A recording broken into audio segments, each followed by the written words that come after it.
Le baiser solaire. L'après-midi d'un dimanche d'été qui fut caniculaire dans la plaine richelaise, un attroupement considérable s'était formé place du marché devant la vitrine principale du magasin à l'Espic. Le ménage à l'Espic, absent pour la journée, à Tours et Chinon, en compagnie de leur fille, la petite Florine, avait omis de faire baisser la tente qui protégeait la devanture de la chaleur. Les mannequins de cire fondaient au soleil.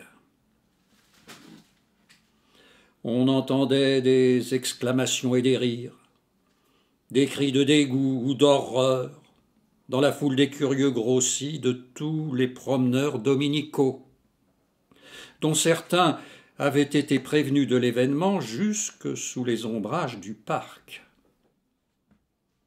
Il y avait de grands instants de silence, des ricanements énormes. Des méchants se réjouissaient devant la dilapidation de deux formes humaines. Parfois, une voix d'homme s'élevait, on écartait les enfants. Un citoyen avait donné des ordres, mais on ne savait que faire pour interrompre le curieux et magique spectacle dominical. Madame à l'Espic avait emporté la clé du magasin dont, par négligence inhabituelle ou malchance étrangement singulière, un double n'avait été confié à personne. La chaleur allait en augmentant derrière les vitrages. Personne n'avait songé à protéger la devanture avec des bâches. Du reste, le mal était fait. Avant même qu'on en fût alerté par le cri effrayé d'un enfant qui d'abord avait ri en appelant un ami. Le nez du marié avait fondu le premier. Puis ce personnage tiré à quatre épingles, familier à tout Richelieu de la semaine et des dimanches, avait perdu ses cils, et de grosses larmes grasses avaient coulé de ses joues sur le plastron de son smoking d'apparat publicitaire. Son visage exprimait une tristesse indicible. Il se dissolvait et vieillissait furtivement de minute en minute, avec de sourdes hâtes. Le corps viril et gracieux du marié, à l'abri du costume de cérémonie nuptiale, conservait sa jeunesse première et, dans la grâce conformiste du geste accueillant, un air de curieuse bravoure dernière.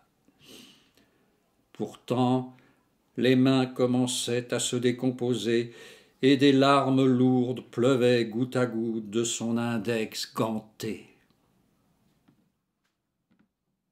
La mariée était effrayante à voir.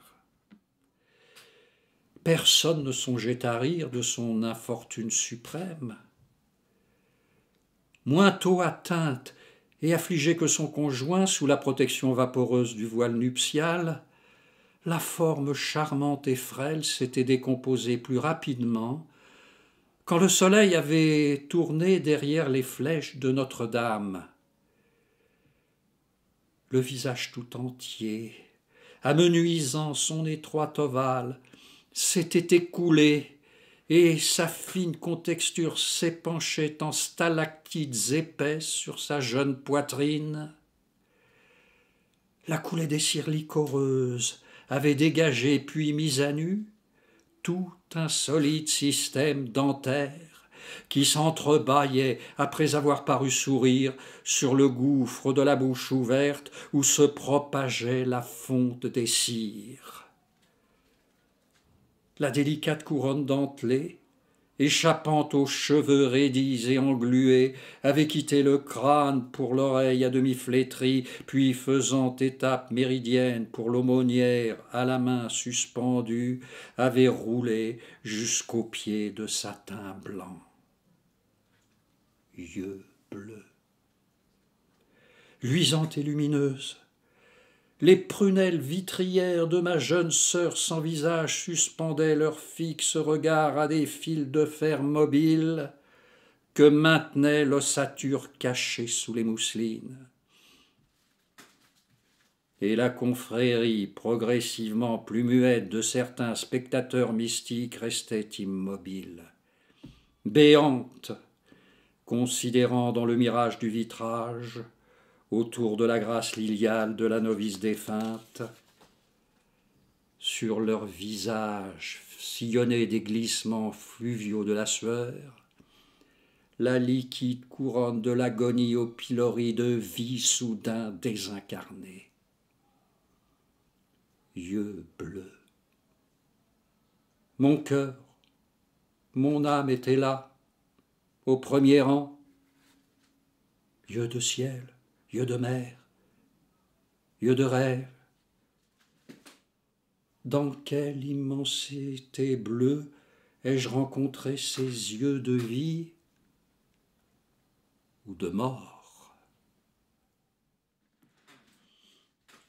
Lorsque revint vers la fin de l'après-midi, le négociant à l'Espic, en compagnie de sa famille, son implacable dame et leurs demoiselles graciles et épouvantées, on allait découvrir, enfoncé dans la poitrine du marié, sous le jabot tigré de rose pâle du smoking orné d'une mélancolique fleur d'oranger fanée, toute une poignée d'épingles. Une magique aiguille dorée transpercée sous les satins virginaux de la mariée, déshonorée dans sa dépouille par les éjections cireuses, un sacrilège cœur animal qui fut expressément identifié par le boucher branchu de la rue de l'Écluse.